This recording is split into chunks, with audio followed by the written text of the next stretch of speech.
이것은 스승의 목소리이다. 외침과 어루만짐이다.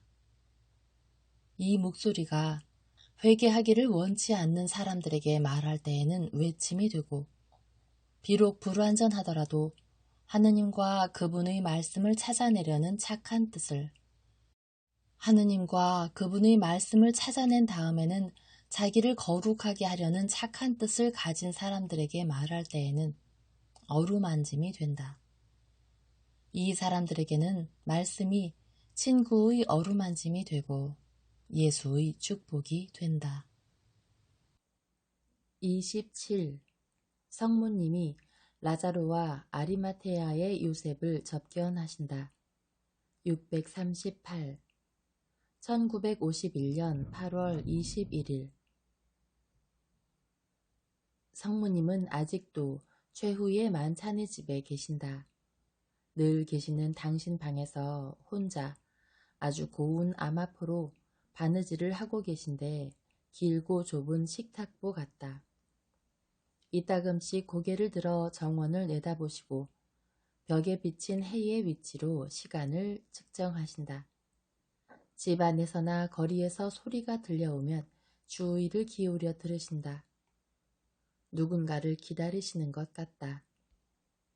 이렇게 얼마 동안이 지난다.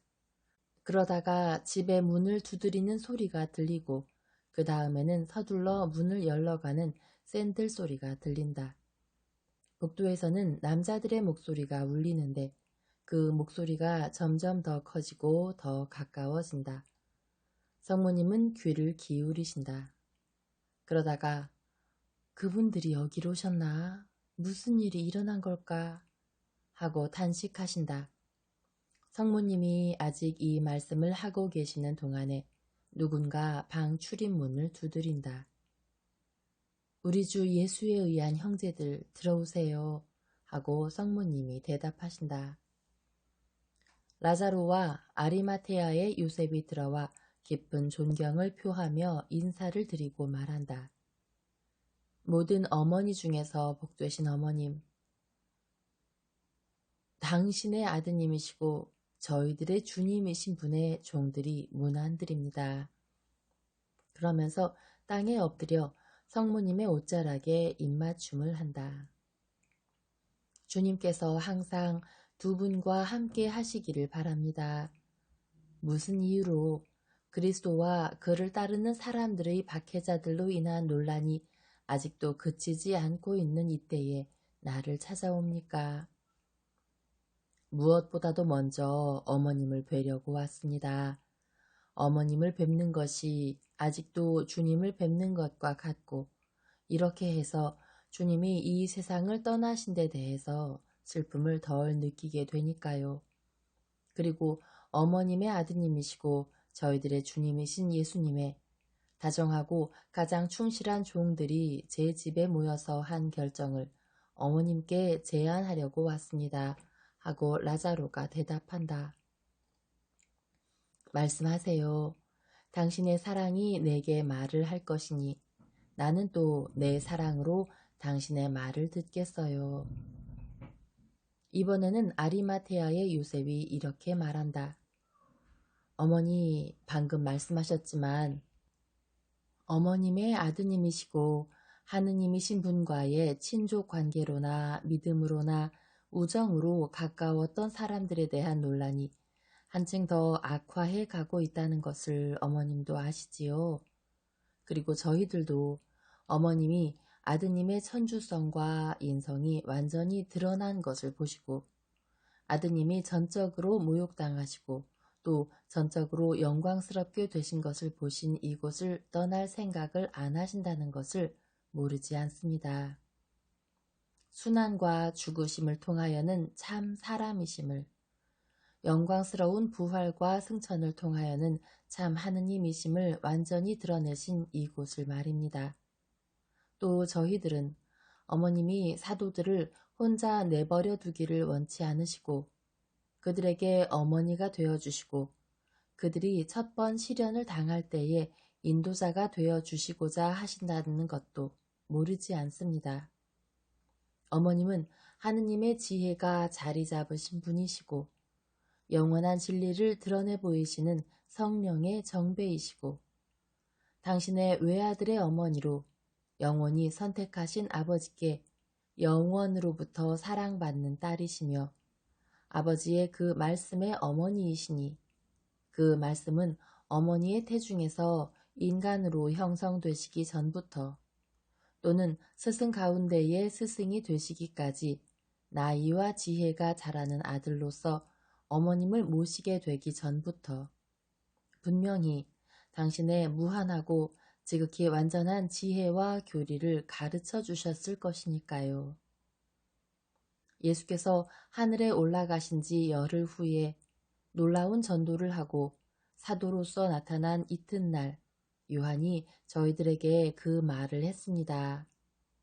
어머님께서도 아드님이 아버지께로 올라가신 날 겟세마니 동산에서 보시기도 하고 베드로와 요한과 다른 사도들에게서 들으시기도 해서 아시겠지만 라자로와 저는 겟세마니에서는 열에 들떠 뜨거워지고 제 동산에서는 차갑고 엉겨서 흐른 하느님이신 희생자의 피가 거룩하게 된 이곳이 예수님의 원수들에 의해서 모독되지 않게 하려고 골고타 근처에 있는 제 동산 둘레와 올리브산에 있는 겟세마니 동산에 담 쌓는 일을 시작했습니다. 지금은 일이 다 끝났습니다. 그래서 라자로와 저 그리고 라자로의 동생들과 사도들도 어머님을 뵙지 못하게 될 것이 너무 괴로워서 이렇게 말씀드리는 것입니다. 겟세마니 동산지기 요나와 마리아의 집에 거처를 정하십시오 하고 그럼 요나와 마리아는요? 그 집은 작은데 나는 은둔을 좋아하기 때문에 늘 그 집을 좋아했어요. 그리고 지금은 한층 더 좋아하고요. 그건 내 예수가 여기 있지 않게 된 것으로 인한 고민으로 죽지 않기 위해서는 하느님과 내 예수에게 전념할 필요가 있기 때문입니다. 하느님의 신비에는 지금은 예수가 그 어느 때보다도 더 하느님이니까요. 사람의 눈길이 닿아서는 안 됩니다. 나는 여인이고 예수는 사람입니다. 그러나 우리의 인성은 원죄까지도 포함해서 죄가 도무지 없는 것과 한 분이시고 세 위이신 하느님과의 관계로 다른 어떤 인성과도 다릅니다. 우리는 이 일에 있어서 과거와 현재와 미래의 모든 인간 중에서 유일한 존재입니다. 그런데 사람은 아무리 훌륭하고 조심성이 있는 사람이라 하더라도 자연적으로 어쩔 수 없는 호기심이 있고 특히 어떤 이상한 일이 가까이에서 일어날 때에는 더 그러합니다. 그리고 인간의 호기심이 하느님과 우리의 비밀의 관계를 캐내고 살피고 엿보고 할 때에 어떤 고통을 느끼고 어떤 불편과 불안과 고뇌를 느끼는지는 이 세상에 있을 때의 예수와 나만이 압니다. 우리를 광장에 알몸으로 놓아두는 것 같은 그런 것이지요. 내 과거를 생각하세요. 내가 항상 비밀과 침묵을 찾았다는 사실과 내 안에 있는 하느님의 신비를 보잘것없는 여자의 보통 생활의 외양으로 항상 감추었다는 사실을 생각하세요. 어떻게 내 남편 요셉에게까지도 알리지 않음으로 인해서 하마터면 의인이었던 그분을 옳지 않은 사람으로 만들 뻔했는지를 기억하세요. 천사의 개인만이 이 위험을 막았습니다. 예수가 30년 동안 얼마나 비천하고 드러나지 않는 일반적인 생활을 했는지, 스승이 되었을 때 얼마나 쉽게 외딴 곳으로 혼자 물러갔는지를 생각하세요. 예수는 기적을 행하고 가르치고 해야 했습니다. 그것이 그의 사명이었으니까요. 그러나 내가 예수한테 들어서 아는 것이지만 예수는 군중의 흥분과 그의 일거일동을 살펴보는 그들의 혹은 좋고 혹은 좋지 않은 호기심 때문에 괴로워했어요. 이것이 그의 크고 강력한 눈에서 반짝이던 준엄과 슬픔의 수많은 이유 중에 하나였습니다. 너희들이 무엇을 보았는지 말하지 말고 내가 너희들에게 무엇을 해주었는지 말하지 말아라 하는 말을 얼마나 여러 번 했나요? 이제는 사람의 눈이 내 안에 있는 신비를 알려고 애쓰는 것을 원치 않아요. 그 신비는 내 아들이고 내 하느님인 예수가 하늘에 돌아감과 동시에 끝나지 않고 오히려 그대로 계속되고 예수의 착한 마음씨 덕택으로 또 내가 영원히 그가 있는 곳으로 가기를 갈망하는 시간이 올 때까지 내 목숨을 보존해 주려고 점점 더 커진다고 말하겠어요. 나는 요한만 데리고 있고 싶어요. 요한은 조심성 있고 공손하고 제2의 예수같이 나에게 다정하게 구니까요. 하지만 유나와 마리아도 라자로가 성모님의 말씀을 중단한다. 복되신 어머니, 그것은 벌써 했습니다. 저희들이 벌써 다 마련했습니다. 요나의 아들 마르코는 지금은 제자들 중에 들어 있습니다. 마르코의 어머니 마리아와 아버지 요나는 벌써 벤다니아에 가 있습니다. 하지만 올리브밭은 어떻게 하고요? 누군가 보살펴 주어야 할 텐데요. 하고 성모님이 대답하신다. 전지할 때와 파헤칠 때와 올리브를 딸 때만 필요합니다. 그러니까 1년에 며칠이 안 됩니다. 그리고 그 시기에는 마르코와 함께 베다니아에 제 하인들을 보낼 테니까 요나와 마리아가 한층 덜 필요할 것입니다. 그 며칠 동안 어머님께서 제 동생들과 저를 기쁘게 해주기를 원하시면 베다니아에 오셔서 열성당원의 외딴 집에 계십시오. 저희들은 이웃이겠지만 어머님이 하느님과 만나시는 것을 조심성 없게 살펴보지는 않을 겁니다. 그럼 앞찾기는요? 벌써 베다니아로 옮겼습니다. 완전히 울타리를 둘러쳐서 한층 더 조심성 있게 된 데오필로의 라자로의 소유지인 겟세마니 동산이 마리아 어머님을 기다리고 있습니다. 그리고 예수님의 원수들이 토마가 두려워서 감히 이곳의 평화와 어머님의 평화를 침해하지 못하리라는 것을 확실히 말씀드립니다. 그럼 사정이 이쯤 되었으니 하고 성모님이 말씀하신다. 그러면서 두 손으로 가슴을 꼭 누르시고 하도 행복해서 거의 탈온 상태에 있는 것 같은 얼굴로 입술에는 천사의 것과도 같은 미소를 머금으시고 금빛 속눈썹에는 기쁨의 눈물이 맺힌 채 그들을 바라보신다. 성모님은 말씀을 계속하신다. 요한과 나 이렇게 우리 둘이만요. 그럼 나는 다시 내 아들과 같이 나자렛에 있는 것 같겠어요. 둘이서만요. 평화 속에서요. 이 평화 속에서. 내 예수가 그렇게도 많은 말을 하고 그렇게도 많은 평화의 정신을 전파한 이곳에요. 하긴 여기서 우리 예수가 피땀을 흘리고 뻔뻔스러운 입맞춤이라는 더할 수 없는 정신적 고통을 당할 정도로 고통을 겪고 첫 번째 흐느낌과 지극히 고통스러운 추억으로 말씀을 잊지 못하시고 얼굴이 엉망이 되어 잠시 동안 당신 아드님이 순환하고 돌아가시던 날에 띄었던 고통스러운 표정을 띠신다. 그러다가 다시 침착해져서 말씀하신다. 여기서 예수가 천국의 무한한 평화 속으로 돌아갔지요. 나는 즉시 알페오의 마리아에게 나자렛에 내 작은 집을 지키라는 지시를 보내겠어요.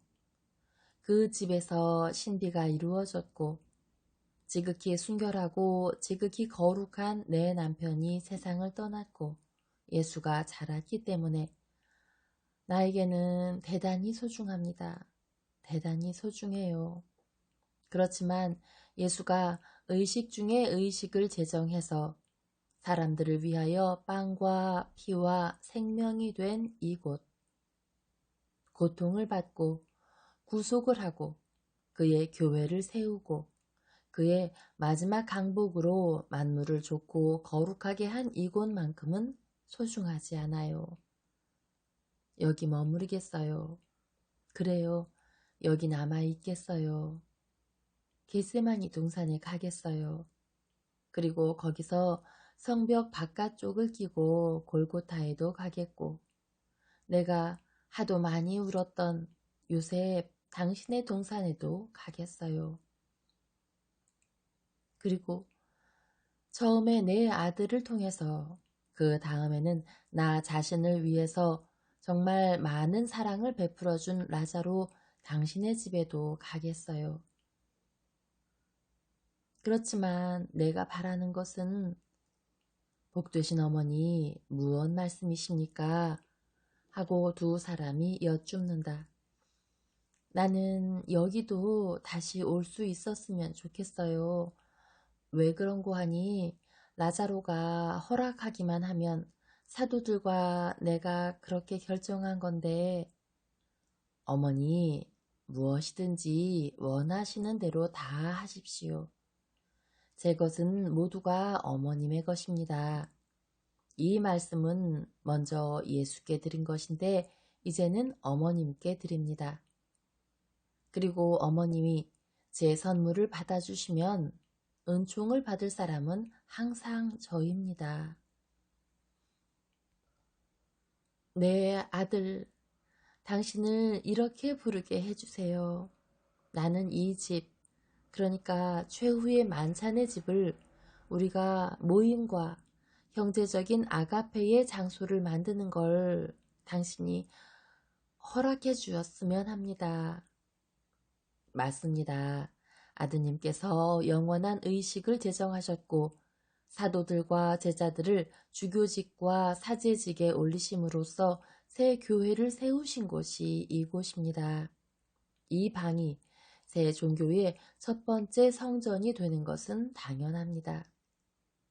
이 씨앗이 내일은 나무가 되고 그 다음에는 숲이 될 것입니다. 그리고 이 싹은 내일은 살아있고 완전한 조직체가 되어 점점 자라 높아지고 깊어지고 넓어져서 온 세상에 퍼지게 될 것입니다. 예수께서 이 세상에 존속하는 한 계속될 새로운 의식의 빵을 나누시고 잔을 놓으셨던 식탁과 제단보다 더 거룩한 식탁과 제단이 어디 있겠습니까? 라자로 맞아요.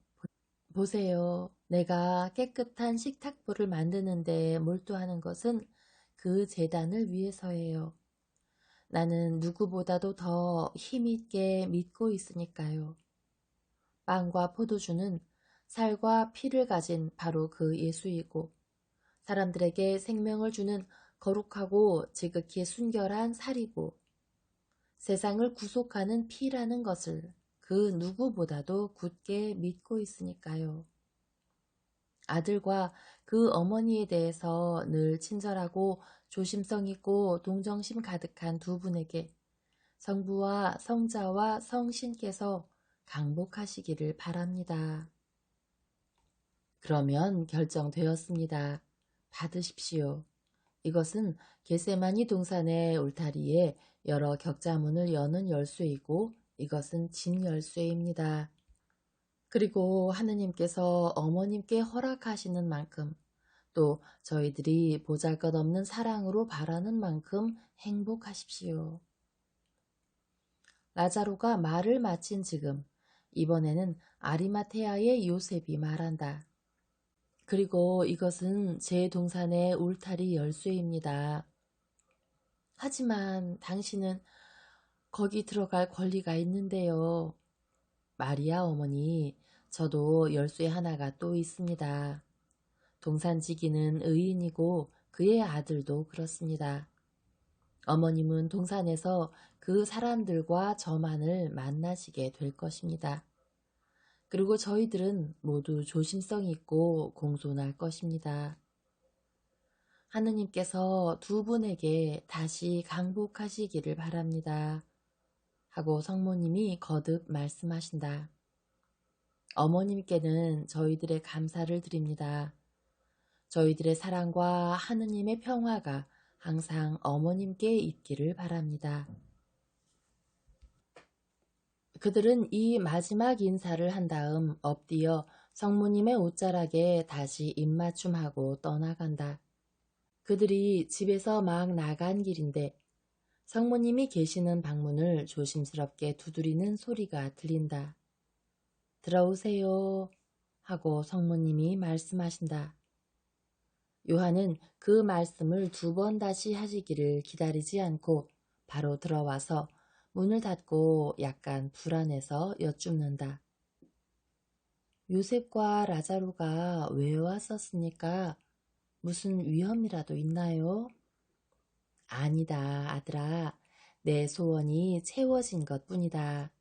내 소원과 다른 사람들의 소원이. 너도 알다시피 베드로와 알페오의 야고보, 즉 첫째 대사제와 예루살렘 교회의 또 다른 우두머리가 나를 잃는 것을 애석하게 여기고 나 없이 어떻게 해나갈지를 몰라서 겁을 집어먹고 있다. 특히 야고보가 더 그렇다. 내 아들이 야고보에게 특별히 나타났고 예수가 원에서 선출되었는데도 위로를 받지 못하고 용기를 가지지 못하는구나. 그런데 다른 사도들도 그렇다. 그런데 지금 라자로가 이 모든 사람의 소원을 채워서 우리가 겟세마니 동산의 주인이 되게 한다. 너와 나 둘이서만 여기 있게 된다. 여기 열쇠들이 있다. 이것은 또 요셉의 동산의 열쇠이고 우리는 시내를 거치지 않고 무덤과 베다니아에 갈 수 있다. 그리고 골고타에도 갈 수 있고 그리고 형제적인 아가페가 있을 때마다 여기에도 올 수 있다. 라자로와 요셉이 우리에게 모든 것을 허가했다. 그분들은 참다운 의인들입니다. 라자로는 예수님께 많은 은혜를 받았습니다. 그건 사실이지요. 그렇지만 그 전에도 그분은 항상 예수님께 모든 것을 드렸습니다. 어머니 기쁘세요? 그래 요한아 아주 기쁘다. 나는 하느님께서 원하시는 만큼 살면서 베드로와 야고보 그리고 너희들 모두를 도와주겠다. 그리고 최초의 그리스도인들을 어떻게든 도와주겠다. 만일 유다인들과 바리사이파 사람들과 사제들이 내게도 내 아들에게 대해서 한 것과 같이 사납게 굴지 않으면 예수가 아버지께로 올라간 곳에서 숨을 거둘 수 있을 것이다. 어머니도 올라가실 겁니다. 아니다. 나는 예수가 아니야. 나는 인간적으로 태어났다. 그렇지만 원죄 없이 태어나셨습니다. 저는 보잘것없는 무식한 어부입니다. 그래서 교회와 성경에 관해서는 선생님께서 가르쳐 주신 것 외에는 아무것도 모릅니다. 그렇지만 저는 순결하기 때문에 어린 아이와 같습니다. 그리고 아마 이 때문에 이스라엘의 선생들보다 더 많은 것을 아는 것 같습니다. 하느님께서는 이런 일들을 지혜로운 사람들에게는 감추시고 비천한 사람들과 순결한 사람들에게 드러내신다고 주님이 말씀하셨어요. 그리고 이 때문에 저는 이렇게 생각합니다. 아니, 이렇게 말씀드리겠습니다. 어머니는 하와가 만일 죄를 짓지 않았더라면 가졌을 운명을 가지실 거라고 느낀다고요. 그리고 그보다도 한층 더 합니다. 어머니는 사람인 아담의 아내가 되지 않고 하느님의 정배가 되셔서 은총에 충실한 새로운 아담을 세상에 주셨으니까요. 창조주께서 처음 조상들을 창조하시면서 그분들을 주께 운명 지어주지는 않으셨습니다. 그러니까 당신이 창조하신 중에서 가장 완전한 육체, 그리고 신령한 영혼과 하느님께서 거기 주신 선물을 타고났기 때문에 창조된 모든 육체 중에서 가장 고귀한 육체를 썩도록 운명 지으시는 않으셨습니다. 하느님의 이 선물 덕택으로 그분들은 우리는 하느님의 양자다 하고 서로 말할 수 있었지요. 그러나 하느님께서는 그분들이 지상 낙원에서 천상 낙원으로 옮겨가는 것만을 원하셨습니다. 그런데 어머니는 영혼에 아무런 죄의 티도 가지신 적이 도무지 없었습니다. 모든 인간에게 주어진 아담의 유산인 모든 사람에게 공통된 큰 죄도 어머니는 침범하지 못했습니다. 그것은 어머니께서 말씀의 궤가 되시도록 영원으로부터 결정되어 있었으므로 하느님께서 유일한 특은으로 그것을 면하게 해주셨기 때문입니다. 또 궤도 사실은 하느님의 백성의 그것을 실행해야 할 것처럼 실행하지 않기 때문에 슬프게도 차고 메마르고 죽은 물건들 밖에는 간직하고 있지 못한 궤도 항상 아주 깨끗해야 할 것입니다. 궤는 깨끗합니다. 그러나 그 궤에 가까이 가는 사람들인 대사제와 사제 중에서 어머니처럼 깨끗한 사람이 누가 있습니까? 아무도 없습니다. 그렇기 때문에 둘째 하와이시고 은총에 충실한 하와이신 어머니께는 죽음이 주어지지 않으리라고 느껴집니다. 은총 자체이고 둘째 아담이며 아버지와 내게 항상 완전히 순종한 내 아들도 죽었다. 죽어도 어떤 죽음을 당했느냐. 어머니, 주님은 구세주가 되려고 오셨습니다. 주님은 아버지와 하늘을 떠나오셔서 당신의 희생으로 사람들을 구속하시고 그들에게 은총을 도로 주시려고, 그러니까 사람들을 다시 하느님의 양자 지위에 올려 하늘의 상속자가 되게 하시려고 육체를 취해 사람이 되셨습니다. 주님은 돌아가셔야 했습니다. 지극히 거룩하신 그 인성을 가지고 말입니다. 그리고 어머니도 아드님의 끔찍한 형벌과 죽음을 보시고 마음으로 돌아가셨습니다. 어머니는 주님과 더불어 공동 구속자가 되기 위해 모든 고통을 겪으셨습니다. 저는 보잘것없는 바보입니다만 살아계신 참 하느님의 참다운 괴이신 어머니는 부패를 겪지 않으실 것이라고, 부패를 겪으실 수가 없다고 느낍니다. 구름 같은 불이 모세의 궤를 보호하고 언약된 땅으로 인도한 것과 같이 하느님의 불이 어머니를 당신 가운데로 끌어당기실 것입니다. 마치 아론의 막대가 나무에서 떨어졌는데도 마르지 않고 죽지 않고 오히려 싹이 나고 잎이 돋고 열매를 맺어 성막 안에서 살았던 것과 같이 이 세상에서 이전에 살았거나 장차 살게 될 모든 여인 중에서 하느님께 선택받으신 어머니는 마르는 풀과 같이 돌아가지 않으시고 영원한 하늘 장막 안에서 온전한 어머니로서 사실 겁니다. 마치 여호수아 때에 요르단 강물이 갈라져 언약의 궤와 그것을 메고 가던 사람들과 온 백성을 건너가게 한 것과 같이 아담의 죄로 땅과 하늘 사이에 생긴 방책이 어머니를 위해 열려 어머니는 이 세상에서 영원한 하늘로 건너가실 것입니다. 하느님께서 정의로우시기 때문에 저는 이것을 확신합니다.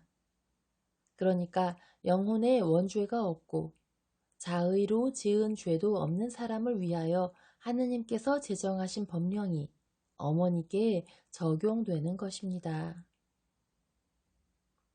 예수가 그걸 내게 알려주었느냐? 아닙니다.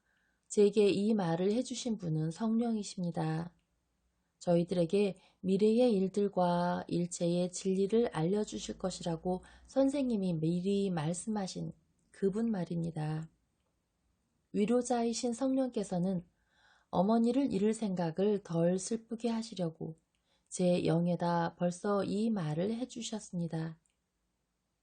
어머니께서 당하신 고통 때문에 현재와 미래의 모든 성인들 가운데에서 지극히 거룩하신 아드님보다만 못하실 분, 인자하시고 거룩하신 분이시기 때문에 저를 낳아주신 어머니만큼, 아니 그보다도 더 사랑하고 공경하는 복되신 어머니를, 가장 위대하신 성녀.